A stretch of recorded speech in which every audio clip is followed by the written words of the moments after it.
I decided not to attend my sister's wedding after a falling out with her and my other siblings. The invitation sat on my kitchen counter for weeks, accumulating coffee rings and dust, a small rectangle of expensive cardstock that represented everything I'd walked away from. People ask why. Just always ask why. As if family bonds are supposed to be unbreakable, as if shared blood guarantees loyalty. But they weren't there during the years when speaking my truth was considered betrayal. They didn't watch as I was systematically erased from family narratives, my experiences rewritten to preserve everyone else's comfort. The falling out wasn't sudden. It was geological layers of resentment compressing over years until something finally cracked. My sister wanted me to stand beside her, smiling in photographs, pretending the past 5 years hadn't happened. My brother called it just one day. My younger sister said I was being selfish. None of them acknowledged what happened at Dad's birthday dinner. I remember the weight of silence that night, how it pressed against my chest when I finally said the words that had been lodged in my throat for a decade. I named what our uncle had done. I named who had known. I named the years of calculated ignorance that allowed it to continue. Mom's face went rigid. Dad excused himself. And my siblings, they looked at me like I detonated something sacred. Why bring this up now?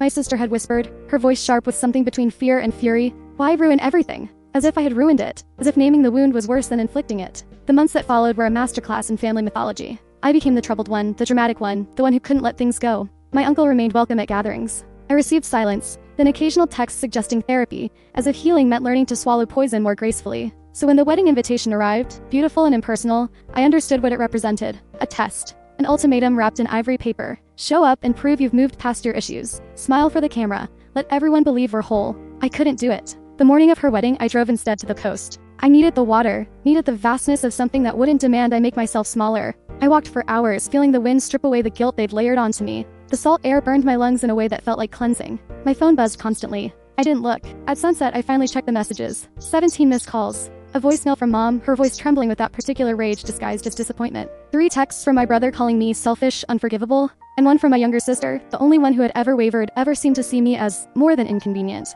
It was just an address, not hers, not one I recognized. Just coordinates to somewhere 2 hours north, and 3 words. Come tonight. Alone. I sat there on the beach, watching the sky darken, the phone warm in my hand. Every instinct I'd honed over years of survival screamed this was manipulation. Another chapter in a story where I always ended up diminished. Another way to pull me back into their orbit. But something in those 3 words felt different, urgent, almost desperate. I got in my car. I drove. The address led me to a storage facility on the outskirts of a town I'd never heard of, the kind of place that looked abandoned at night. Unit 447. The lock was already open, hanging loose on the metal door. My hands shook as I pulled it up. Inside were boxes. Dozens of them, labeled in my younger sister's handwriting. Each one marked with dates that spanned years. The first one I opened contained photographs I'd never seen. My sister, my older sister, the bride, maybe 17 years old, and our uncle, and a date written on the back that made my blood run cold. The same year I tried to tell them. The same year they'd called me a liar. I couldn't fit what happens next in this short video. Watch the rest down below.